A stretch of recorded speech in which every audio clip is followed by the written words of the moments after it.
I just bought this TRD with about 100,000 miles on it for 10 grand. Even the body's in excellent shape. And it is a TRD. It doesn't just have stickers. Got the electric locker rear end on it. It's SR5. 4 doors. And you can see it's only got 104,000 miles. Nothing on a Tacoma. There's your 4-wheel drive. You could be in neutral. You could be in low. You could be in high. Now it came with the original lift. He lifted it another 2 inches, which isn't too aggressive. And being a TRD, it's got the 3400. Now, he's already changed the timing belt on it, but realized it's a non-interference engine. So, if the belt broke, it doesn't hurt anything, you'd just be stranded. He wanted to make it great, so he put about another 4 grand. So he's got about 14 grand in it. And really, it's like a brand new truck. Now, considering that a new TRD starts at about $47,000, and good luck finding one at sticker price because they keep marking it up. His $14,000 investment, like he just told me, he could drive this thing 40, 50,000 miles, he gets tired of it. He could sell it for what he's got into the thing. That is a smart investment. These Toyotas, they're well made. They hold up. You price around, the kid who owned it wanted cash. He wouldn't even take a cashier check. He wanted $100 bills. So, this guy put it in his backpack from the bank and rode his motorcycle there to pick it up. And he threw the bike in the back when he drove back, so. Now, as this is an older truck, we'll take a look here. It was made in 2004 in California. Yes, a lot of these had frame problems, but check this out. Let's check the frame out. If you're looking at one of these, you want to check out the frame. Let's check out this frame. It's really solid. And you want to know why? Because it was replaced under the Toyota, replaced the frame where they take the whole body off and put it on another frame. You'll never find another one it sounds this solid unless the frame's been replaced. See here on the body, yeah, there's a little rust. It's not rotten through. The undercoating is peeled off, but this is the part that goes bad on them, and it was replaced. And as we go behind, there we have it.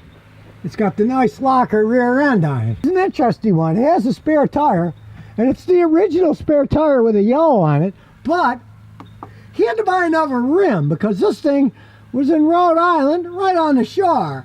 Probably on Block Island. It had rotted away, so the tire, it's rubber. Didn't bother that, but man, it ate the rim up, so he bought another rim to stick on it. Then when he bought it, here's his phone. It looked like this. You can see all kinds of surface rust, but that surface rust doesn't mean anything. You clean it off and up with it like this. It's fine. You still got to fix the emergency brake. That part's rusty, but the differential itself, he did a good job on. Realize there's a humongous difference between superficial rust and rust that rots. These things do have frame problems. If you're looking at one of these used, old one like this, you got to make sure that frame isn't rotten. If it's rotten, you run away, because Toyota's no longer replacing them free anymore like they used to. Those days are over. So if you buy one with a rotten frame, you're stuck with a car with a rotten frame.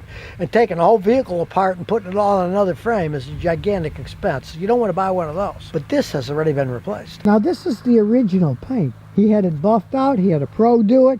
Toyota knows how to paint things. It is black though, but the hood was destroyed in the sun. He had that repainted, but the guy that did it did an excellent job. Now here's what the suspension looked like originally. All our rust and corrosion. And check it out now. He's done it all over. Did a good job. A can of Rust-Oleum from Ace Hardware did it. His total thing, everything he's got involved in this, what he bought it and what he fixed it, is only 14 grand. You can't go wrong if you do some of your own work. Bring cash when you're gonna buy a used car from somebody who wants cash.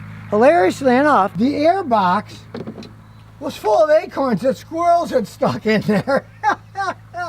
They came in from the bottom and they learned how to pull the clip up and get it up. It's a Toyota. I assume it's going to start.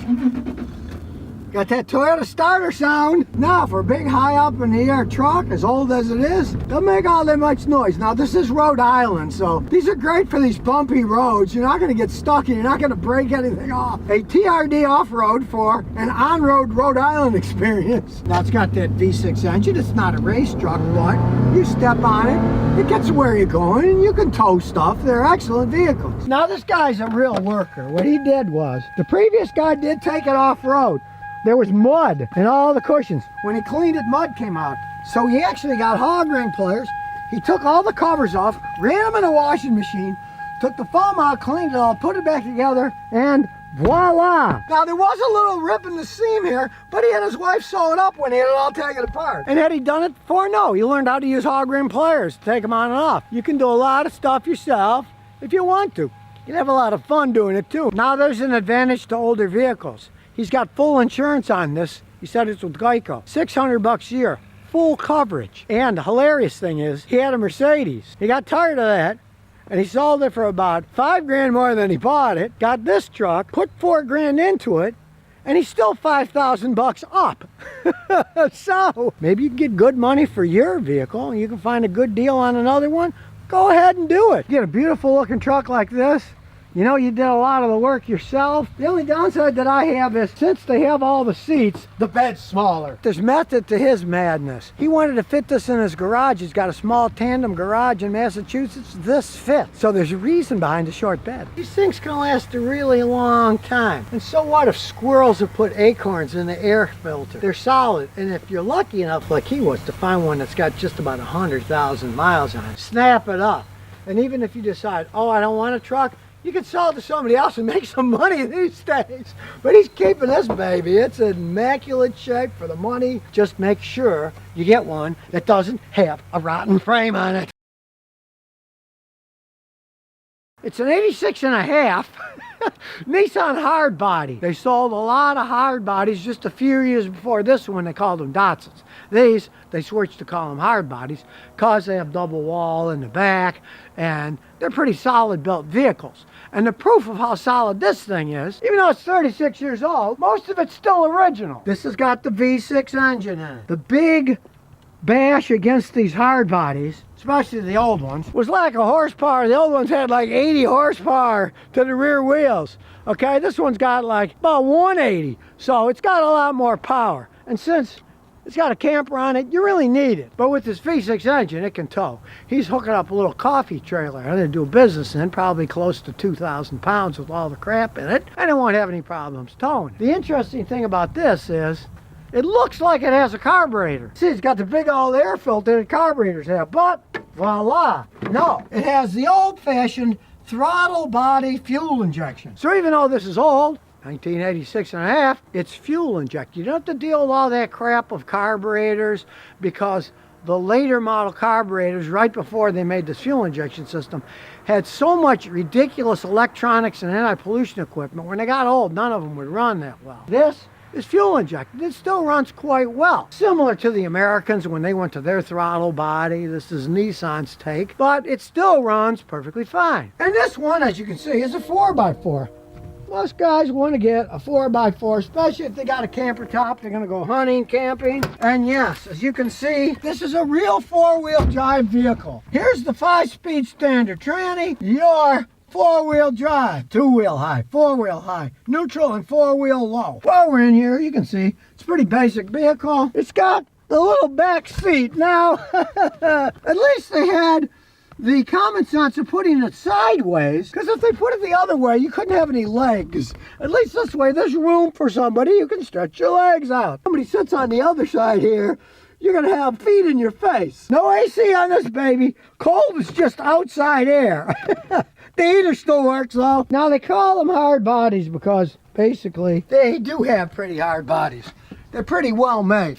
This thing spent its entire life in Colorado before it moved to Tennessee, and look, the frame is still solid. It's not rotting away. You saw the roads in Colorado for sure. Now, he did have to replace the center shaft on the drive shaft because it had rotten over time. You expect that with the car, but I mean, you look at the frame and all the suspension parts, they're still in pretty good shape. And it's got a massive solid rear end because, of course, most of them were just rear-wheel drive cars. They made those for years, but this four-wheel drive, so you're not going to get stuck anywhere. And this is the advantage of old technology. The modern four-wheel drives or all-wheel drives, they're computer controlled. They're insanity to fix when they break, and break they do. This has what? A gear shift. You can't make it any simpler than that. Two-wheel high, four-wheel high, neutral, and four-wheel low. You don't have to worry about, gee, it won't engage. Well, you're grabbing it and engaging it yourself. No computers, no electronic motors. Simple stuff that could last forever if you take care of it. And yes, old technology means you got to work more because it's got the lockers here. When you put it into four-wheel drive and want to use the front, you got to lock them and unlock them. It's not that big of a deal. Realize the modern ones, again, it's all done by computers and servos. they break. They cost a fortune to fix. This is a very simple system. And then people say, in my new one, I just push a button and it goes into four-wheel drive, blah, blah, blah. Yeah, when it works. And I mean, hey, if you're going in four-wheel drive and you're going into rough terrain, it's probably a good idea to get out, put the lockers on, and look around and see what you're looking at. Don't just push a button and go flying into the wilderness. You might go flying off a cliff if you don't watch it. Now we'll go back under the hood. It's Nissan's V6 engine. They made millions of these things. As you can hear, that's right up. Now this one idles a tad too high because somebody fiddled with the screw on it, and it's a throttle body. You're really not supposed to mess with that, but you can see how smooth the engine is. It doesn't make much noise other than the fan whirring, because yes, it's got a mechanical fan. There it is. Again, we're talking simple mechanical reliability. Instead of an electric fan, a mechanical one that runs off a fan belt. Yes, they get slightly worse gas mileage. Maybe, I don't know, a quarter of a mile a gallon at most. Hardly anything, really. It's just simplicity. The stuff can last a long time. It is just more long-term than any electronic stuff. Electronics are always going to break. Physical stuff can last forever. And yeah, the front bumper could need a repainting, but interestingly enough, when you get to the back, the chrome still is in decent shape. Bring back the days of chrome. And since it's got a top, we'll look inside. There's an awful lot of room inside here. And like I said, they call them hard bodies because they had double wall construction in here. These things are solid as can be. Of course, these aren't the original rims, but they came with a vehicle. But the tires have kind of a funny story. When he bought it originally in '98, it had the famous exploding Firestone tires on it. So he got money in the settlement and he replaced them with much better tires. He used the Goodrich TAKO tires on it, and they lasted quite some time, but he doesn't drive it that much, so he wanted to get them rotated a while ago, and the guy said, I'm not rotating those tires, they're all dry rotted, which of course they were. Then he replaced them with these, but he did get rid of the exploding Firestones before they exploded while he was driving down the road. Close the hood, take it for a spin. And sure, the dash ain't what it used to be, it's all cracked up, but it's a hard body. These 6 cylinders, they still work. No horrible rattling noises or piston knock. Still runs great. Nissan Hardbody with a camper on it. High up in the air, 4-wheel drive. Sure, it rides kind of like a boat, but that's how these old pickup trucks ride. And the brakes, we had them on.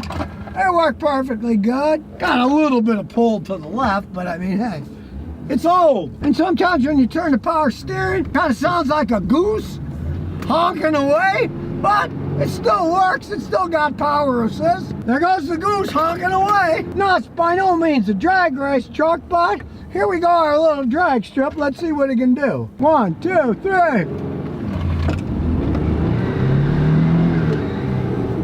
Not exactly awe-inspiring, but it gets down the road. And with the 4-wheel drive ability, you're not gonna get stuck in this thing. Oh, the gears work perfectly fine. We'll put it in 5th gear. No problem getting in gear, smooth shifts. Fine old truck for cruising on the countryside or going into the countryside with the 4-wheel drive. Not that many of these left to buy, but hey, you never know. You might find an old barn find. And if you do, hey, go out and buy it. If you don't mind goose sounding power steering and creaks here and there. I do have to say though, if you look at one of these, get a V6 engine in them, they're a lot smoother. They got a lot more power if you do any kind of serious driving, especially off-road. So what I have to say about this old antique? Well, antiques often were better made and can last a really long time.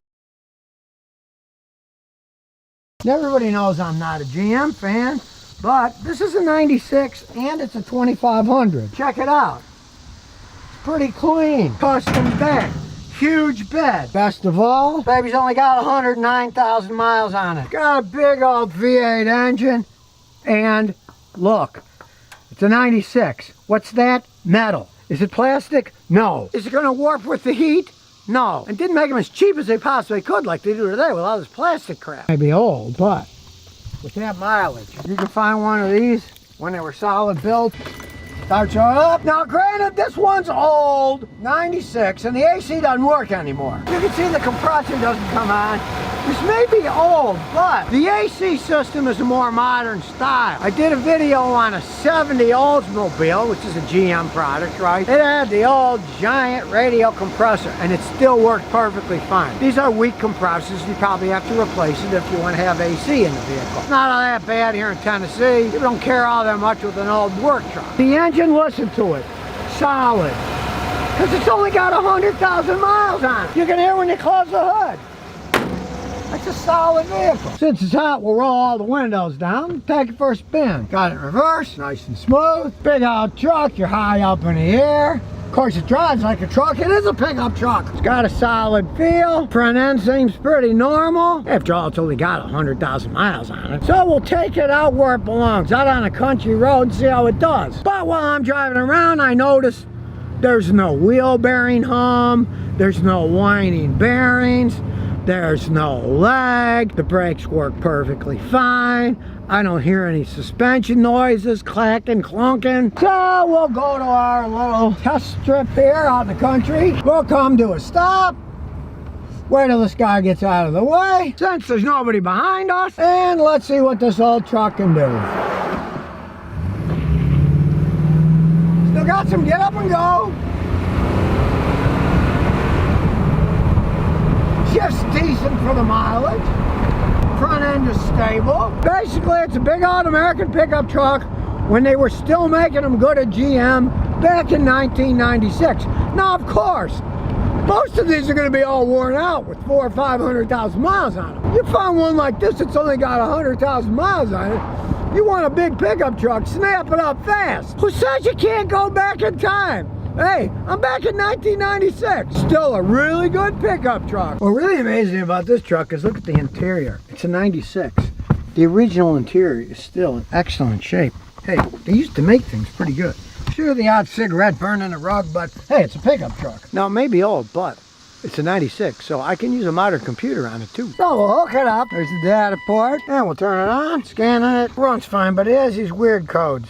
C2, C10, F1, and C2, C18, F1. Well, the brakes are working fine now, but that particular code is for the sensor for the master cylinder pressure, saying that there's an error in the data coming out of it. Hey, it's an old truck, you know. I mean, if the master cylinder goes bad, when you step on it, it'll start sinking. It doesn't do any of that. That's a wiring problem. Hey, it's a 96. You know these things are going to wear out. The warning systems wear out, but the vehicle keeps going, so that's nothing to worry about. So let's look at data. Live data. The MAV sensor's pretty normal. Everything so far looks good. Now it's an old truck, okay? So the long-term fuel turning on bank 1 is -3. So it's running a little rich on bank number 1. It's an old truck, right? But look at the long-term fuel turning on bank 2, it's 0. That's why it's got a little bit of a roll at an idle, because bank 1 probably got a leaky injector. You can try cleaning them, but bank 2 is running perfect. So yeah, it runs a little rich on bank 1. Maybe the fuel injector is maybe a little dirty. Run a little cleaner, but otherwise the truck runs really fine. And a pretty good truck with that low mileage. Now yes, it's a Vortex system, and you can see one side's running a little bit rich, and it's probably going to have that Vortex fuel injection system replaced. It's all plastic stuff inside the engine. Eventually the plastic's going to go bad, but it's a doable job. Yeah, you'll pay $1,000-something bucks to do it, but then away you go. And it runs good enough now. It doesn't need anything right now, but in the future it'll probably need that. But I mean, really, you're looking at $70,000 new pickups, so you put $1,000 or so in it over the years. That's nothing. A solid, well-built truck for a decent price beats the heck out of buying a brand new $70,000 one that probably isn't made as well as these old ones are. So if you never want to miss another one of my new car repair videos, remember to ring that bell.